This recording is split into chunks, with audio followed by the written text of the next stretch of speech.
హరే శ్రీనివాస. అందరికీ నమస్కారం. సంధ్యారాణి ఛానల్కి స్వాగతం.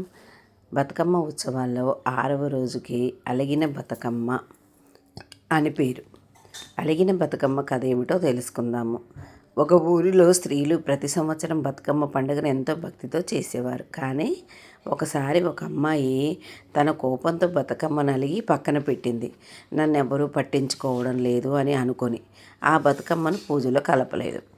రాత్రి ఆ అమ్మాయి కల్లో అమ్మవారు వచ్చి, కూతురా, నేను అలిగిపోను. నువ్వు నన్ను వదిలేస్తే నేను మాత్రం నీ దగ్గర ఉండను. కానీ నువ్వు నన్ను మళ్ళీ ప్రేమతో పూలలో పెట్టుకుంటే నీ కోపం పోతుంది, నీ ఇంట్లో శాంతి ఆనందం కలుగుతుంది అన్నారు.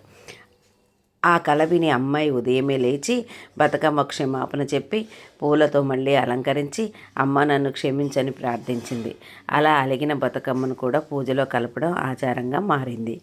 దీని అర్థం ఏమిటంటే, అమ్మవారు ఎవరి మీద శాశ్వతంగా అలిగిపోరు. మనం తప్పు చేసినా మనసారా పిలిస్తే అమ్మవారు మళ్ళీ మన ఇంటికి వస్తారు. ఇది మనిషి మనసులోని కోపం, ఈర్ష్య, ద్వేషం అన్నిటినీ వదిలి మళ్ళీ శాంతిని పొందమనే సంకేతం. కాబట్టి అలిగిన బతుకమ్మ అనేది మనలోని చెడు భావాలు తొలగించి మళ్ళీ ఆనందంలో కలవమని చెప్పే చిహ్నం.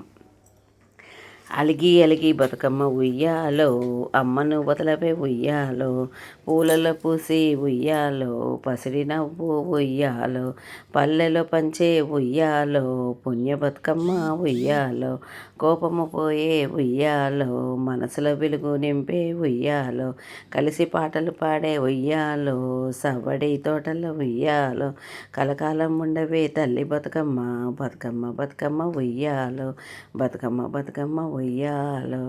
జై బతుకమ్మ.